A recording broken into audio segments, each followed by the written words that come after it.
Please subscribe to our channel on Apple Podcasts, Immigrantly Uninterrupted. You can subscribe for as little as $34.99 for the entire year or $3.99 a month. And yes, you will get ad-free episodes. But honestly, this isn't really about skipping ads.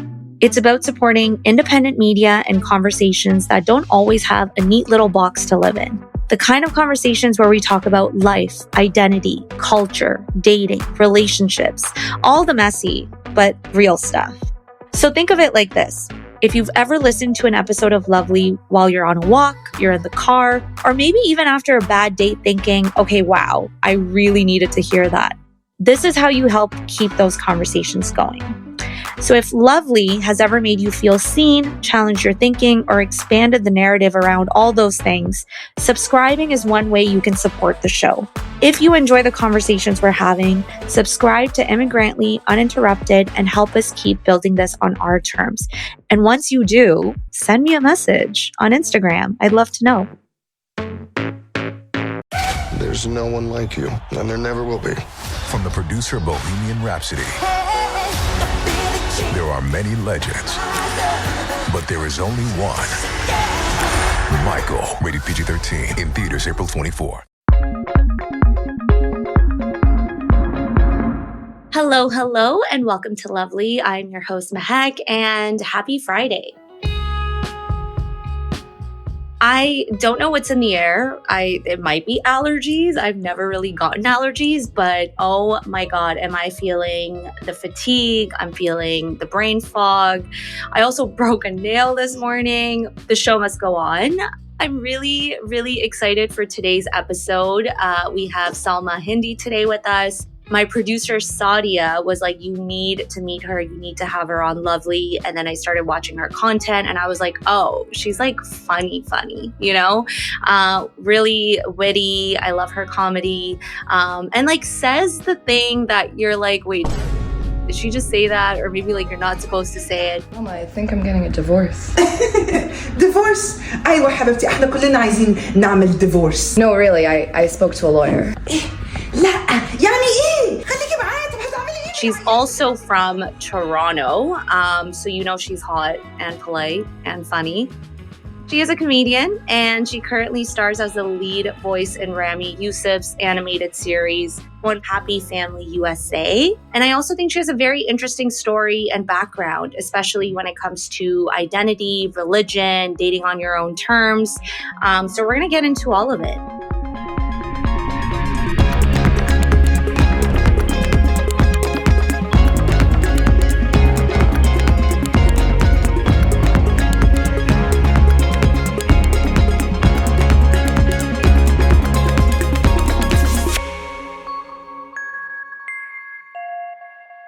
So Salma, welcome to Lovely. How are you? Hi, thank you for having me. I'm so excited to meet you.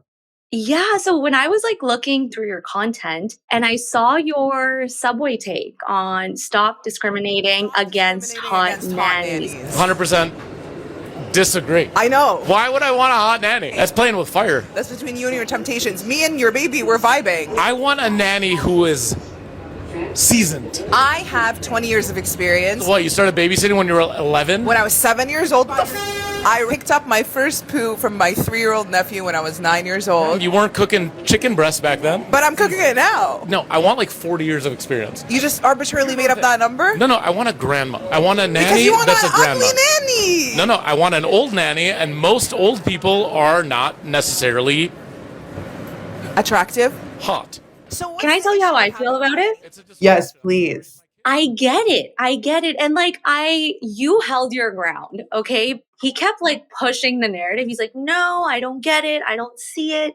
But I think it exposes something uncomfortable, which people are not ready for this conversation. And I think we're getting to this point. You should evaluate women on competence, but we're actually evaluating them on how threatening they feel.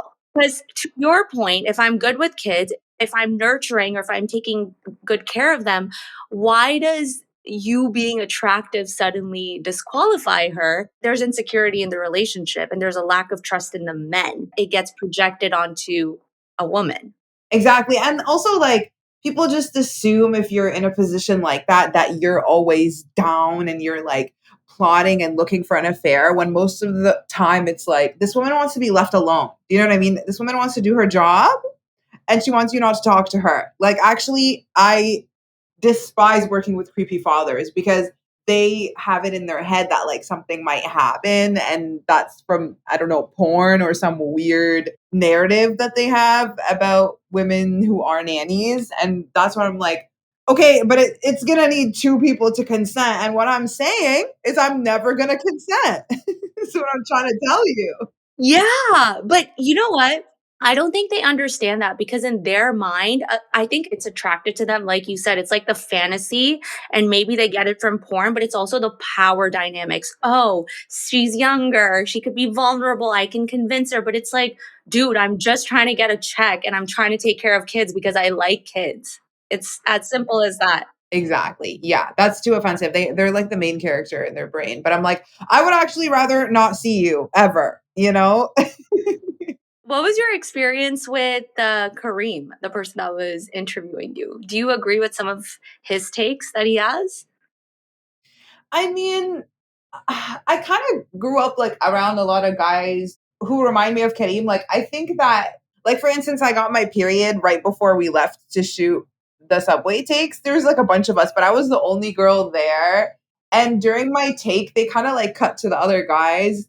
I did feel like I was like fighting the patriarchy almost that day. Like, it did feel like, oh, I'm the only girl, you guys are all awkwarded out because I got my period. Like, what are we in the seventh grade? Like, do you know what I mean? In grade 7, why is everyone being this way? So Why is that still a thing? Like, you guys are still afraid of blood. Like, what is it? I don't get it. yeah, I also feel like, I don't know if I just feel it more with Arab men, but like I thought maybe there was gonna be more of like a I'm Egyptian, you're Egyptian type warmth. I just feel sometimes when I'm around like brown Muslim comics that they are also really awkward and weird around women the way some women are awkward and weird around men. Like, clearly we didn't have intergender friendships growing up that weren't charged and or punished. I get that. But can we just not give them that much grace? Like, at some point, you also have to take the responsibility on yourself to, if you're interviewing someone and they're coming on your show, make them feel welcomed, make them feel good about it. Yeah. It really was like they just throw you in the seat and you get your into your take right away. I was like, "Oh, no foreplay?" I literally said that out loud. I was like, "No foreplay?" Like, we're just going straight in. They're like, "Yeah." I was like, "Okay." So it was definitely like rattling. Okay, but are we shocked that men are not good at foreplay? Like, I'm not shocked.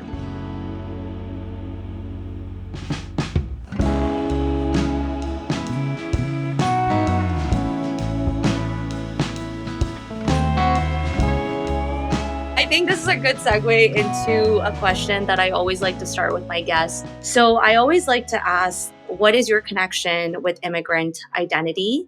And like the way you were growing up, what were you taught about relationships and men? My parents are originally from Egypt.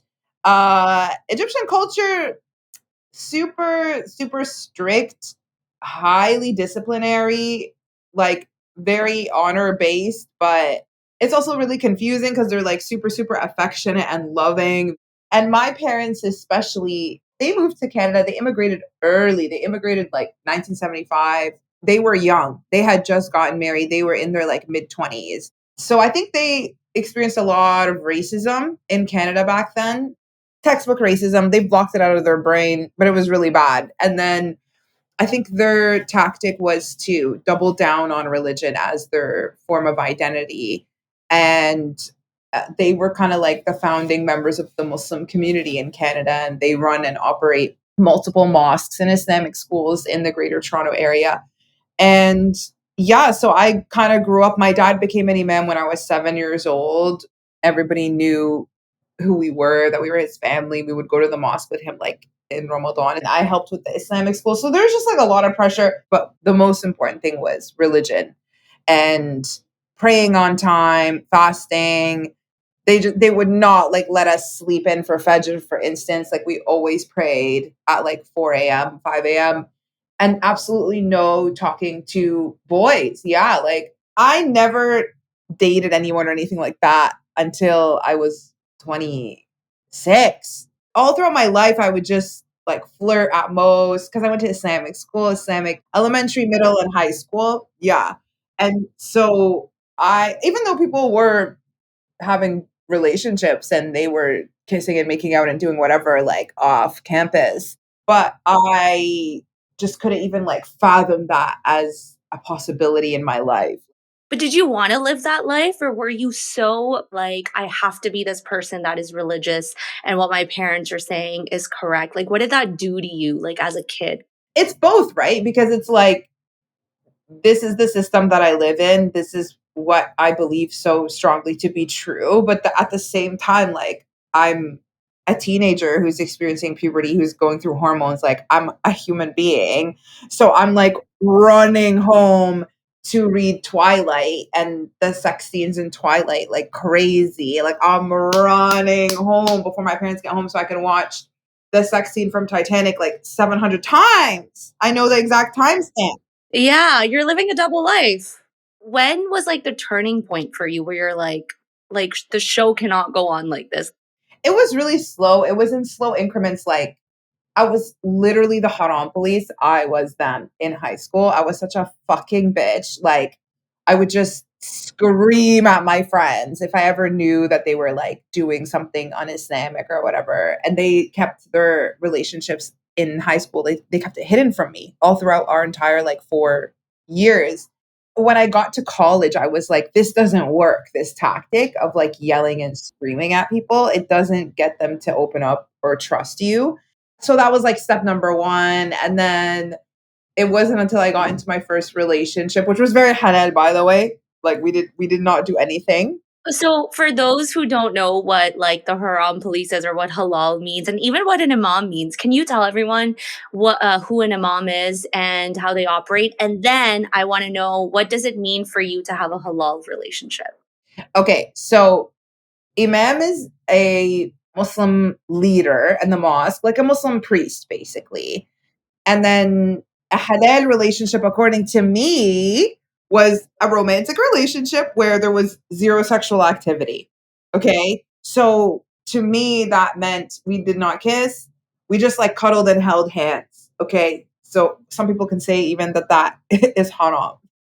Is there a time that you can think of, like a story, I guess, like maybe this was in this relationship or when you like went on a date with someone else where you're like, I actually want to be intimate with you, or I want to be like, not quote unquote be halal? Definitely with him. He was like the first guy that I ever felt really like sexually attracted to. Well, did you tell him you wanted to kiss him?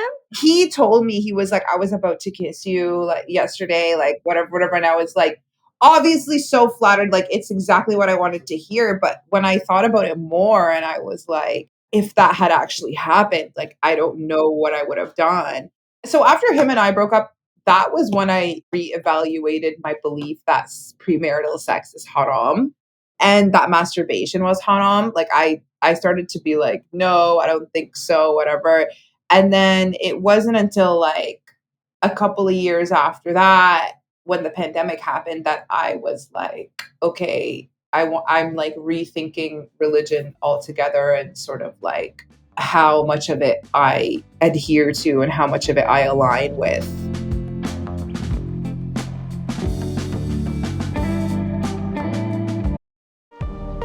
This episode is brought to you by Fandango. People say fans are too distracted these days, but the truth is, when a great movie hits the screen, you show up, you stay glued, invested, part of the story. And without fans like you, there'd be no cinema magic, no shared moments. So head to Fandango.com to get tickets, stream, or rent or buy top movies and series. Fandango loves fans.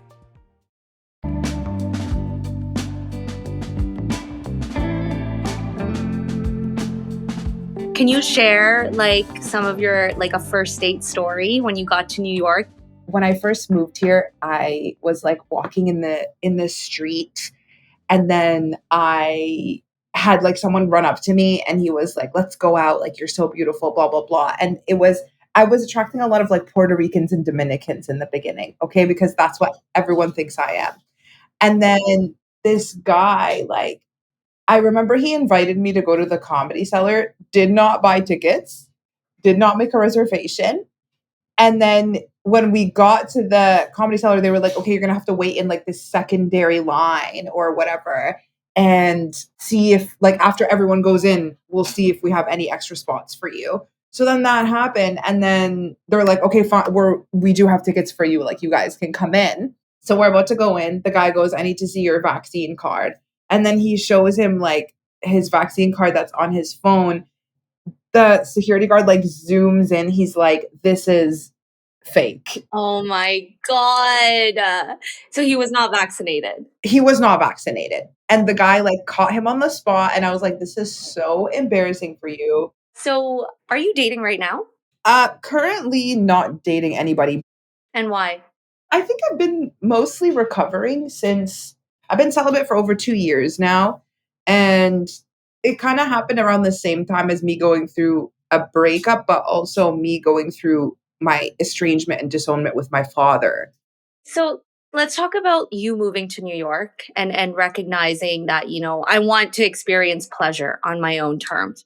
Well, I felt like my journey when I first moved to America, it felt like a really, really chaotic, hectic time. Like so many things were changing. You know, I took the hijab off after at age 30, as soon as I turned 30. And I recorded a comedy album with like the first 5 years of comedy, which was all the material that I had come up with while covered. And then I left my engineering job and I moved to New York City to pursue like comedy fully. But how did you part ways? Did you announce it to your family you were leaving? I told my parents way earlier in the year that I was going to take the hijab off. And then it wasn't until later in the year that I made the decision to leave to America. And that's when they kind of like started to freak out.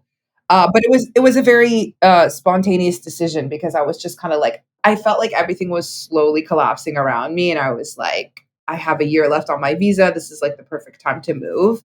And then after that, like, I would say I was genuinely manic for like 2 years or something like that. Like, the grief was so intense, but it wasn't just the grief. It just felt like you pulled the rug of safety from beneath my feet. And I was also experiencing everything for the first time, like sex, weed, alcohol, hard drugs. I did ayahuasca. Can you tell me a little bit more about that? Like what impact did that have on you? It was literally all about my family. Like the first time I did it, it was 3 nights and my intention was to fix my relationship with the male energy. So I learned fully about my dad and my brother and all kind of like all the trauma that my oldest brother had gone through, which I had never like tuned into before. And then I realized like, oh yeah, men can be victims too. And that kind of like changed my relationship to the male energy. I did a whole trip 2 nights about my mom once, and I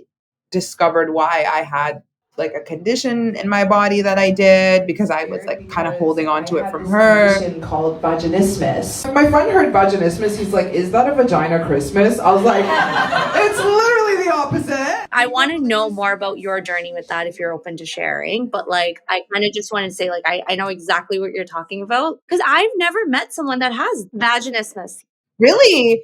Girl, I promise you, probably 80-90% of brown girls have it. Like, Why do they have it? And what was your experience with it? vaginismus is just a new term for a condition that I think women have had since before our lives, you know? Basically, it is a condition that happens when your pelvic floor muscles are very, very tight and sex is painful.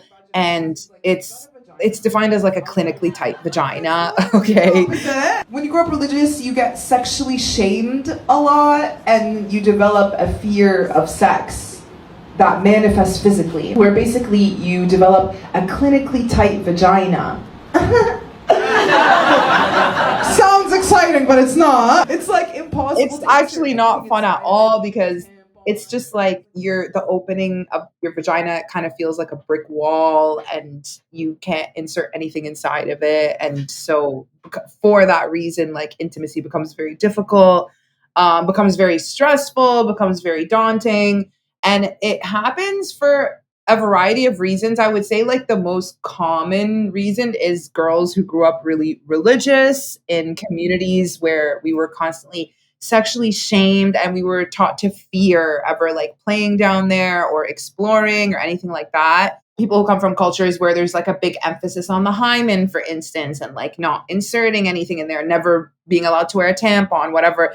It can also happen after sexual assault, and it can happen after childbirth as well. That's like it's both psychological and physical. So you can't assume that it's just one or the other. Like it is both.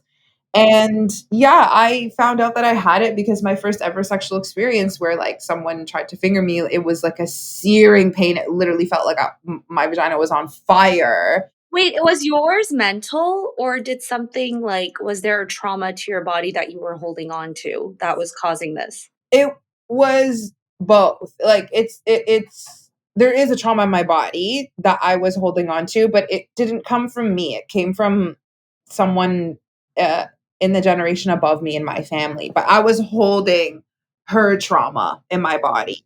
I can see that but that's why I think it makes sense when you're saying a lot of brown women have this condition is because as we've been growing up, there's always this fear instilled in us that sex is bad.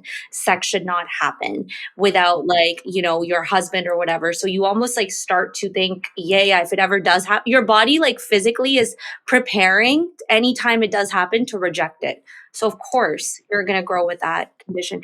Is sex pleasurable for you now? What is your relationship with the sex now? Yeah, it is, but it's like I still have to be like, okay, take it really slow. Like, I still am a slow burn in general. Like, I think there's no way that my body's not gonna freak out at like, I don't know, just meeting someone and then immediately being like, okay, penetrate me. Like, I'm not a one night stand type of girly, I think. I think I just need to like ease into it a little bit, and I need to just like trust them a little bit, and then yeah, it's definitely safe and pleasurable.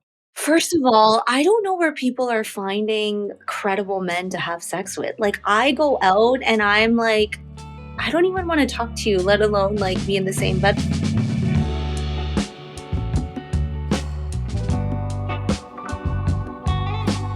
You tell yourself, no one wants your college-era band tees.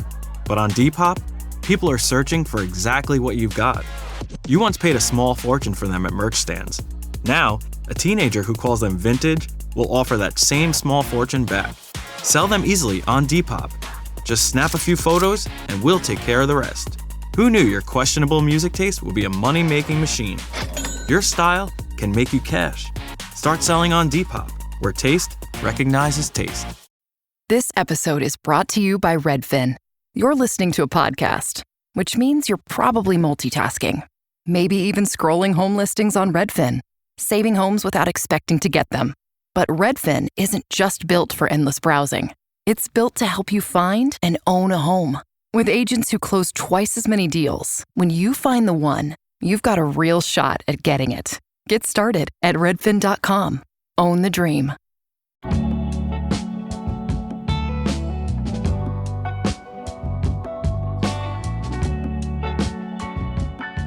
I want to know who your type is. Are you dating your age? Are you dating older? Are you dating younger? Like, I always date younger. It's a problem.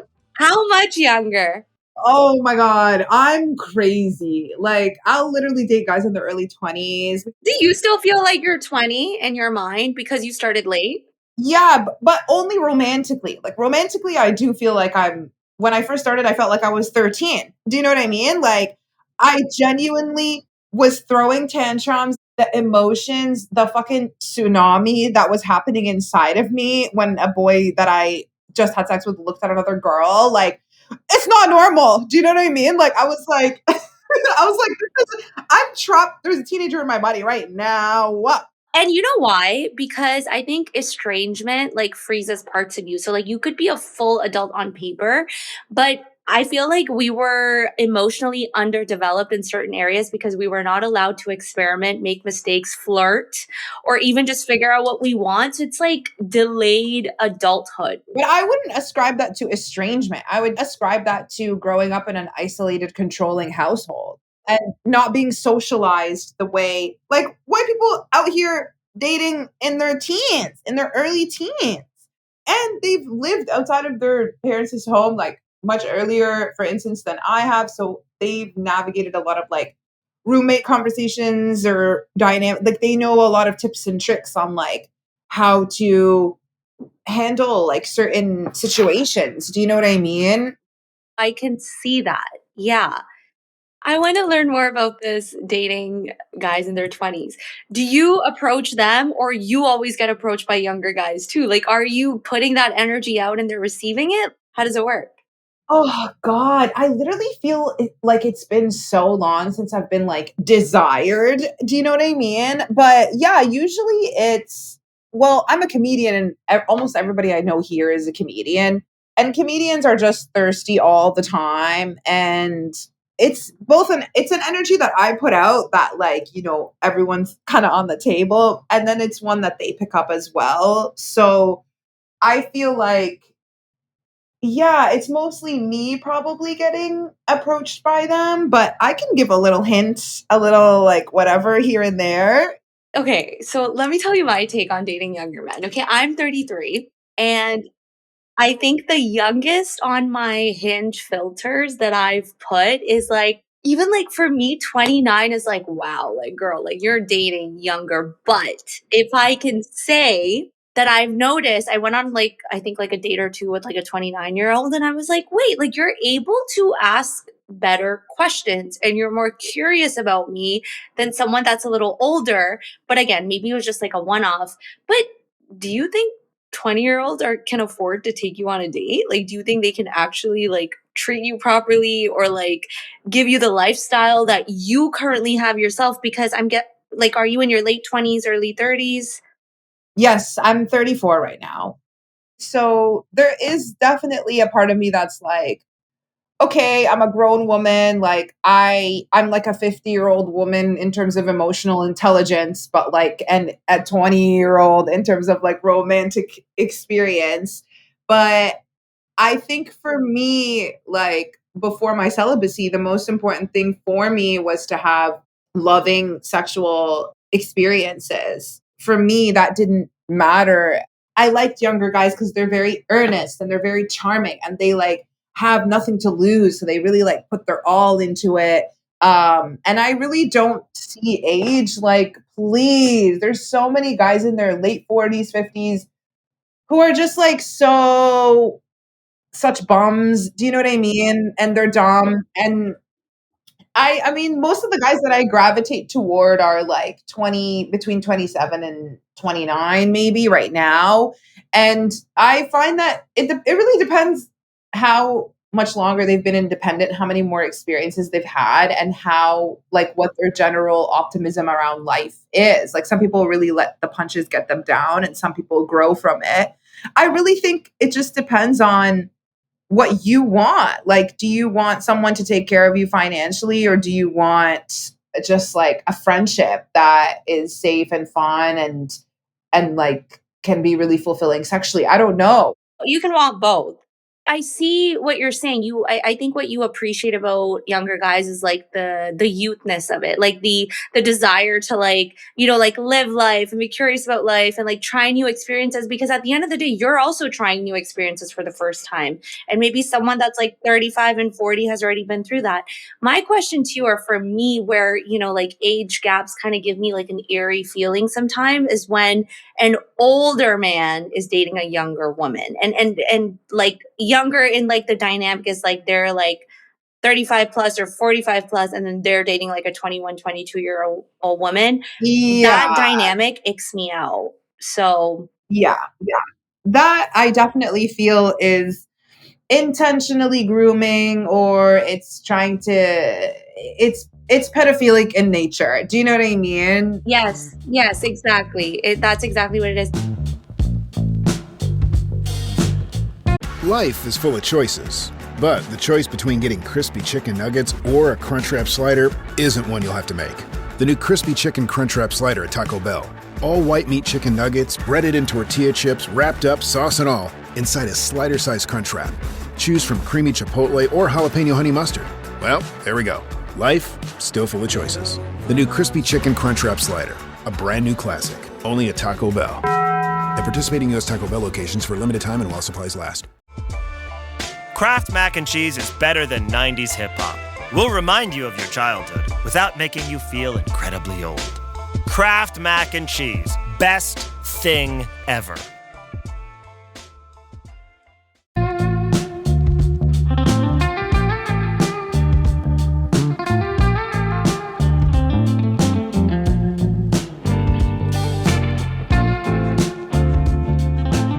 I wanted to ask you, because this is a podcast on modern dating, what irks you about the way dating is operating these days? What's your pet peeve? The culture itself just feels socially we're missing something. We need more of our booed up friends to hook us up or to connect us in person or something like that, because yes, why are friends so selfish? Why can't you set your single friends up? I don't get that. And they're like, oh, I don't know anyone. I don't know. My friend, she's a matchmaker. She literally was like, every person in a couple should introduce 6 of their single friends to each other. Minimum. Just do it. So many of my girlfriends that are with their boyfriends and they have single friends and they're always asking me are you why aren't you with someone? You should be with someone. Okay, set me up. Pull up for your friends. Set me up. What do you mean? Literally set me up. It's a hate crime, slap in the face for you to ask me this question and not put in any work. Bro, yeah, I think we genuinely need help.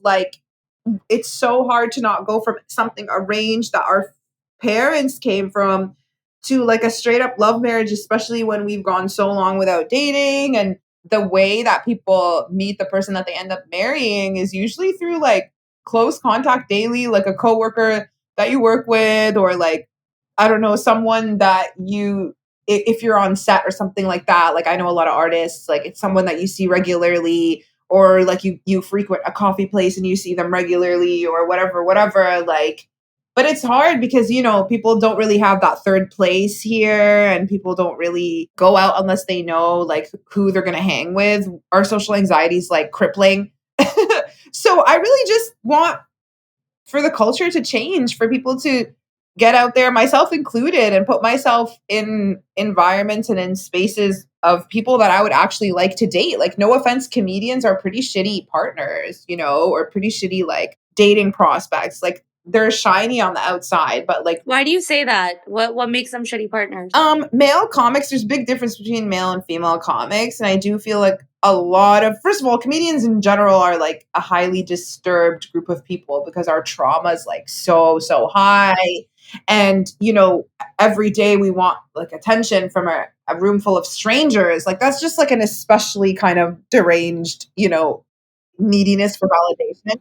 I've never thought of it like that, wanting attention from a room full of people, but that's exactly what and then is. Men, comedians don't tend to have any money. The art is not really lucrative unless you're super, super famous. And so a lot of the guys, they get away with their charm and their looks, and they get a lot of girls after shows. After every show, there's girls who will line up to fuck them. We call them chuckle fuckers. Wait, what? What do you call them? Chuckle fuckers. Chuckle? That's when you're when you have a certain attraction towards comedians. Yeah, when a comic fucks people that they made laugh in their audience. That's what we would call, yeah. And someone who would fuck a comic after watching them, basically. Oh my God. That's funny. But with women, with female comics, it's not like that. You're so intimidating. If a man is waiting after the show to talk to you, you better call 911. You know what I'm saying? This guy is creepy. A lot of male comedians are perpetual fuckboys. They never really grow up because we're constantly in this space where, you can just stay a kid forever and you hang out and you make people laugh, you fuck, you drink, and then like you just repeat that the next day and you just keep doing that. And so for me, like my resolution this year, a really big part of it was to create a world outside of comedy because I don't really like that lifestyle. I don't align with a lot of comics. Also, a lot of comics, like, I get it, our trauma is really intense. I'm in the same boat, but I don't see a lot of wanting to heal from a lot of them. You know what I mean? Just using comedy to mask the pain that people are feeling, but not actively doing anything to move past that pain and become a healthier version of themselves. I can see that.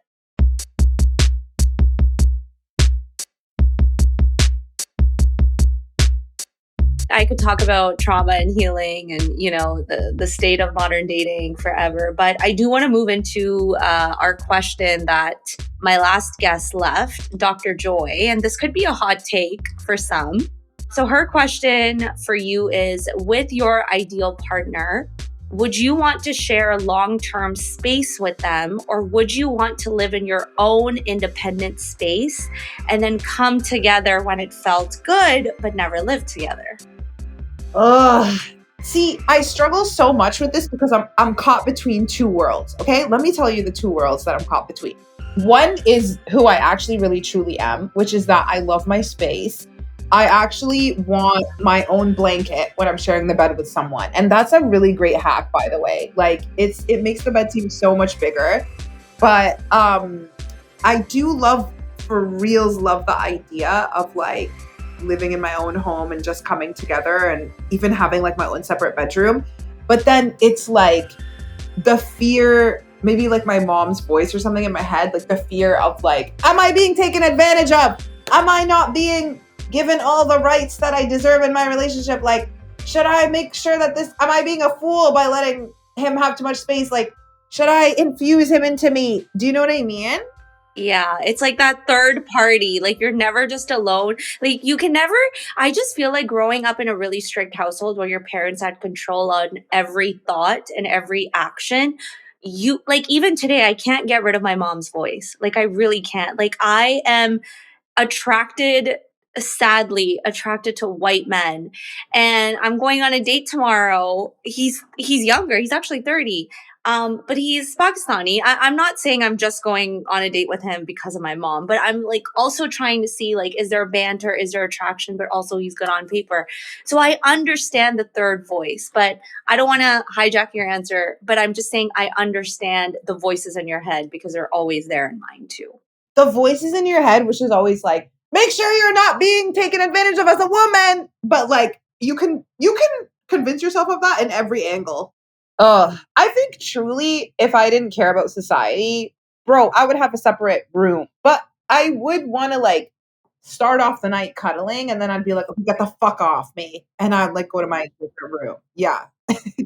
Oh my God, I am pro separate rooms because majority of the men that I've been with, they snore. And I'm not going to be in the same room as you if you snore because I can't sleep. And my sleep is important. So exactly that. Okay. So your take is? It's for me to go back to my room to become a princess and now ruminate and fantasize over the night that we just had. Like, my favorite part of sex is when the sex finishes and I can go home and replay the highlights and masturbate to the highlights. Do you know what I mean? Erase all the awkward. Okay, the flashbacks. Oh my God, I can't relate to the like going home and then masturbating to it, but like the dopamine that you get after you have really good sex, because it is rare. It is rare. I love that. I get to be in my room and be a princess and then ruminate about it.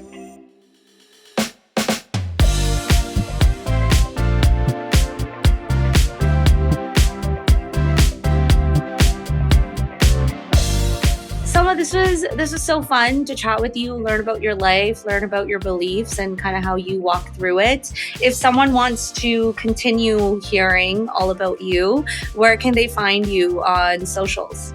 Yeah, you can follow me on TikTok or Instagram at salma.hindy. And check out my podcast, The Secret Sex Lives of Muslim Women. Lots of juicy details on there. It's more like extreme stories and situations and identity, etc. But there's some nice sexual details on there too. Yeah, everyone check it out if you're curious, and definitely follow Salma. I think her content gives you a good chuckle. I won't go as far as saying being a chuckle fucker, but get some chuckles in. They're good. And then, any final words for anyone listening before we wrap up?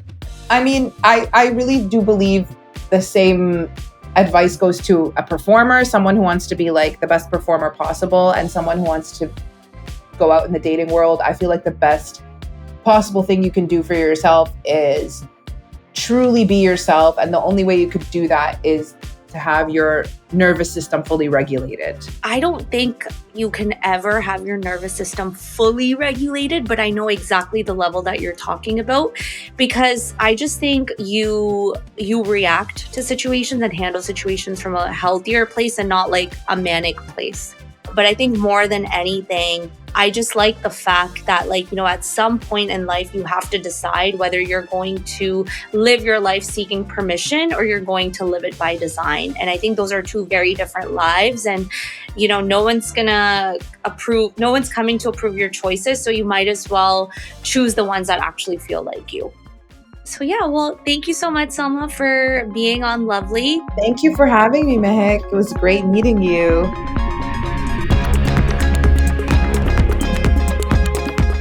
Lovely is an Immigrantly media production. This episode was produced by Sadia Khan and Shay Yu, written by me, Mehek. Theme music, sound design, and editing by Lou Raskin. Other music is by Epidemic Sound. See you next week for more Lovely.